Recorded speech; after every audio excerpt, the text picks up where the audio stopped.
Hey guys, today's video is about overcoming the fear to move up stakes. So Dave has said that the fear of moving up stakes is holding him back in his own mind. He keeps reverting back to playing 4NL even though he can easily afford to play much higher. He just thinks that the downswings are much worse to deal with psychologically. Even though he knows he can afford to lose it, he still keeps moving back to playing nano stakes. What should he do?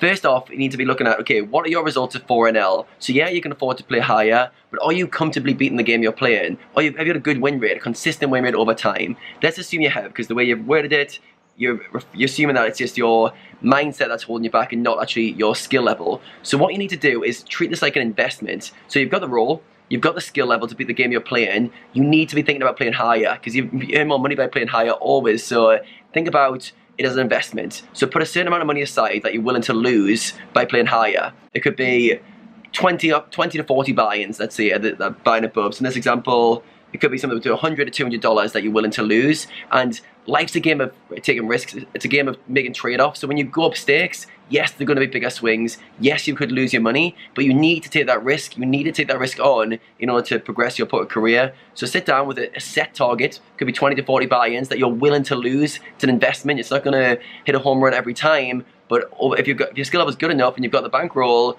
you should be able to transition to the higher games, the games above, fairly easily. So treat it like an investment, set a certain amount aside, and then just make yourself play the games. So you've said that the downswings and the variance makes you feel it's hard to deal with, and it is hard to deal with. It's harder to deal with variance at higher buy-ins, but the only way you can do that, the only way you get used to it, is by playing them, by experiencing the bigger swings. You soon get used to it after a week or two of playing a higher buy-in. All of a sudden the swings become the new default. I remember I went from 300s to 1Ks, and I remember the swings were huge. I lost like 6K in 20 minutes. I was like, oh my god, like I'm not used to this. And I thought, how the hell do people play these stakes and get used to them? But you do. Over like a few weeks, I was like, this is just normal. It becomes the normal swings of the game. Obviously, no one wants to get beat. No one wants to go on down swings, but you've got to accept that each level has its own variance and the swings around the buy-in level. So it's going to be higher, it's going to be more extreme, it's going to feel tougher, but you need to be aware that you will get over it. So it sounds like you're your biggest